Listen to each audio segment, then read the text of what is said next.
विशाल जी, क्या कहेंगे आज सुप्रीम कोर्ट में जो कुछ हुआ एसआईआर को लेके, ममता बनर्जी सुनवाई के दौरान मौजूद रहीं, तो क्या टिप्पणी, क्या दलीलें दी गई, विस्तार से बताइए सर। देखिए, एक मैटर ऑनरेबल सुप्रीम कोर्ट के समक्ष लगा हुआ था जो आइटम नंबर 37 पे था। ममता बनर्जी खुद एक पिटिशनर के तौर पे थी और चीफ इलेक्शन कमीशन के अगेंस्ट उन्होंने केस फाइल किया था, जिसमें वो यह भी चाहती थी कि उन्हें बोलने का मौका दिया जाए और उनकी बात को ऑनरेबल सुप्रीम कोर्ट समझे।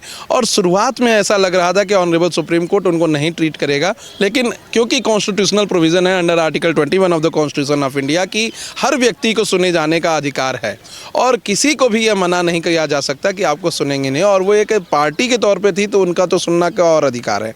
तो ऑनरेबल सुप्रीम कोर्ट ने जब अपनी बहस की शुरुआत की तो सबसे पहले honourable chief justice of India ने यही कहा कि आप इतने बड़े बड़े वकीलों की टीम को लेकर आ रही हैं, आपको स्वयं आने की या बात को रखने की क्या ज़रूरत है। और वो टीम भी लेड हो रही है एक ऐसे एडवोकेट से जिनका बहुत बड़ा नाम है, श्याम दीवान, लंदन सीनियर एडवोकेट, और उनकी पूरी टीम के द्वारा। तो आपको तो यहाँ बहस करने की जिम्मेदारी है ही नहीं, आप उनके ऊपर भरोसा कि ये केस आपके फेवर में होगा। लेकिन उसके बाद भी उन्होंने रिक्वेस्ट किया कि नहीं, मैं कोर्ट से कुछ कहना चाहती हूँ, क्योंकि यह पूरा मामला मुझे लग रहा था कि पॉलिटिकली मोटिवेटेड था और ड्रामा कहीं ना कहीं करने के लिए कोर्ट में आई थी।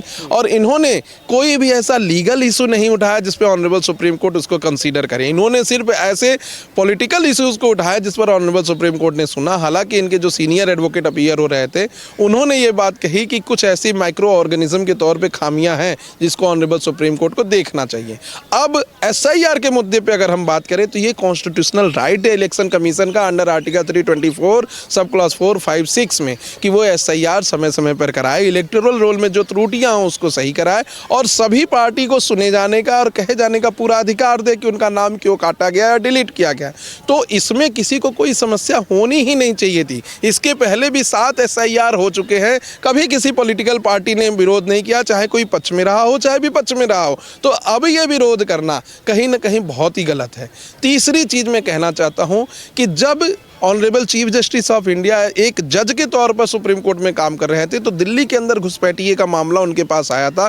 उस समय बहुत ही तीखी टिप्पणी honourable chief justice of India ने की थी। भारत कोई धर्मशाला नहीं है कि कोई भी कहीं से किसी भी समय घुस जाए और हम उसके कॉन्स्टिट्यूशनल राइट को, फंडामेंटल राइट को, यूनाइटेड नेशन की ह्यूमन राइट को प्रोटेक्ट करने के लिए अपने टैक्स पेयरों का पैसा उनके उत्थान के लिए करें। क्योंकि भारत एक डेवलपिंग कंट्री है, यहाँ पर ऑलरेडी बहुत गरीब है। हम अपने देश के गरीबों का पहले ध्यान दें कि पहले ऐसे लोगों का जो इलीगल तौर पे हमारे देश में घुस आए हैं।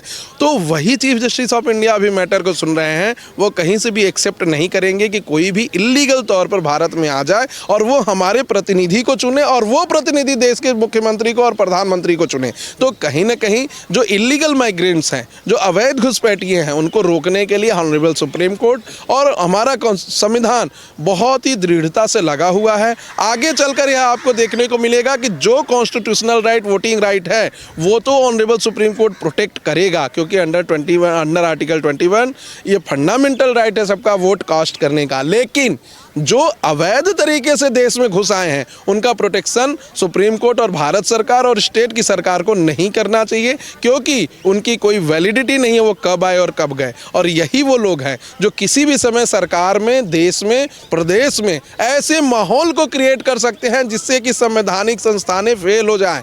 आपको ध्यान देना पड़ेगा कि संदेश खाली में कैसे पूरे समाज के साथ रेप होता है, बहन बेटियों के साथ लूटपाट होता है।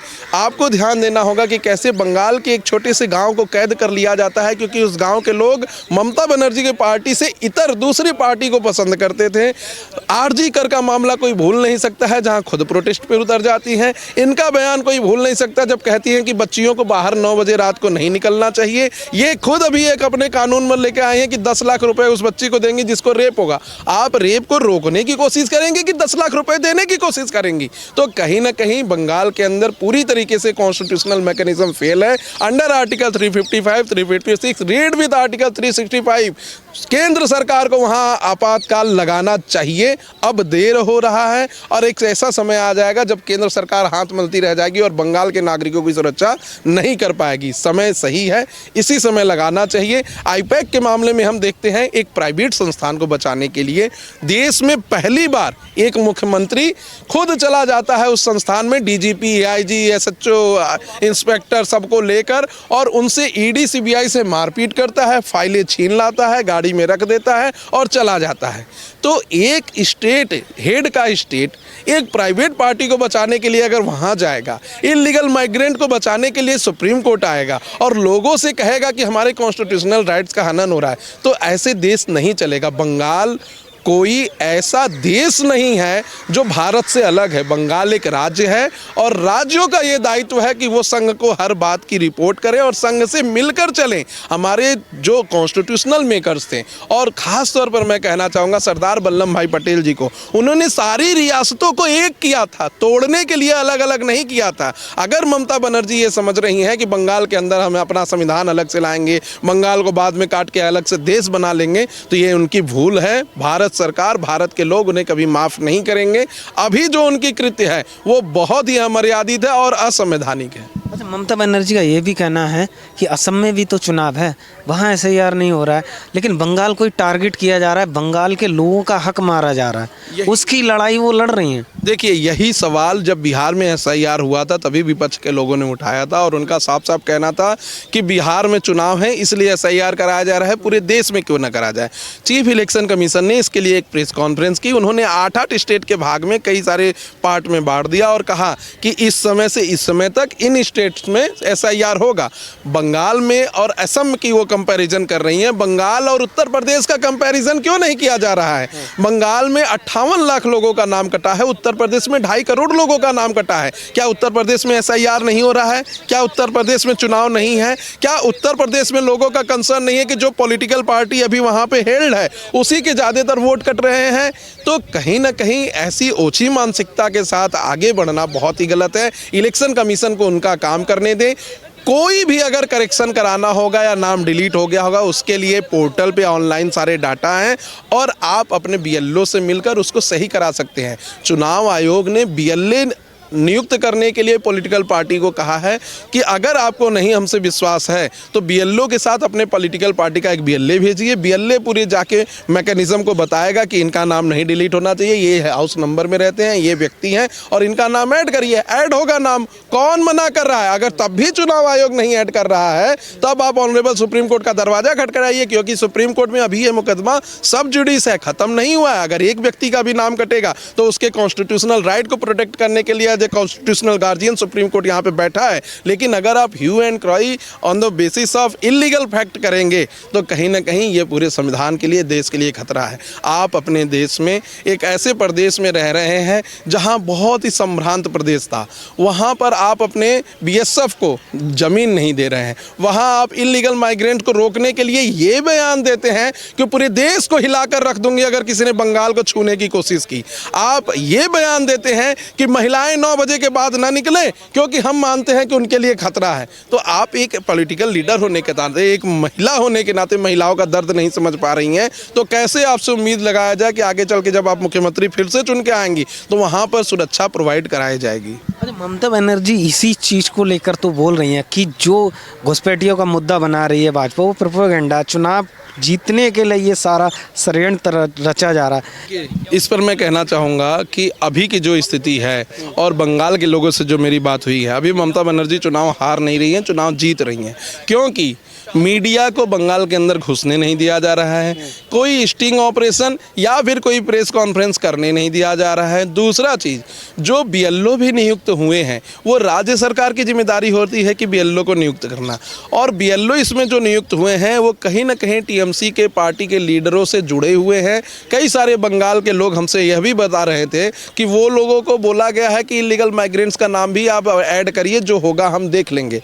तो अभी का जो सिनेरियो है उसमें फेयर एसआईआर भी बंगाल के अंदर नहीं हो रहा है।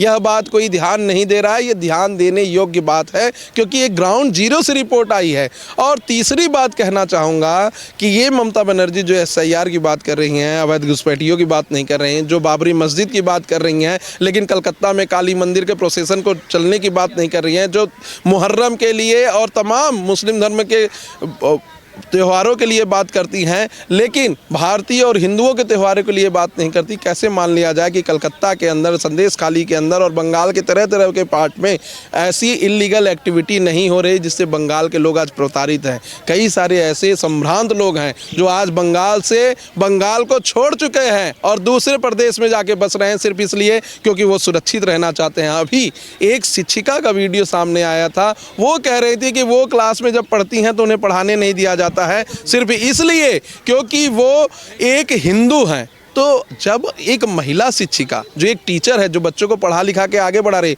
वो सुरक्षित नहीं है, जब एक लड़की सुरक्षित नहीं है, माँ बहन नहीं सुरक्षित है, वहाँ के लोग नहीं सुरक्षित हैं, तो ऐसे लोग कैसे कोई कॉन्स्टिट्यूशनल मैकेनिज्म को आगे बढ़ाकर देश को चला सकते हैं। और ये लोग जो एक नेता के तौर पर हैं समाज में, वो गुंडे का काम कर रहे हैं। कभी आप ईडी सीबीआई के ऊपर पत्थर चलवा देंगे, उनका सर फुट जाएगा। कभी आरजी कर मामले में आप सीबीआई को, एसआईटी को गिरफ्तार करवा देंगे। कभी आप खुद एक चीफ मिनिस्टर होने के नाते किसी आईपीएक जैसी संस्थान में चले जा रहे हैं ईडी सीबीआई से मार करने। तो एक पॉलिटिकल नेता के तौर पे तो इन्हें देख ही नहीं रहा है कोई, एक गुंडे के तौर पे इन्हें लोग देख रहा है। और ममता बनर्जी को मैं फिर एक बार कहना चाहता हूं कि ये पूरे प्रदेश की जनता उनकी है। बाहर से अवैध घुसपैठियों को आकर उनको बसाने के लिए जो ये लड़ाई लड़ रही हैं, एक समय आएगा बाद में खुद पछताएंगी इस लड़ाई के लिए। बहुत बहुत धन्यवाद।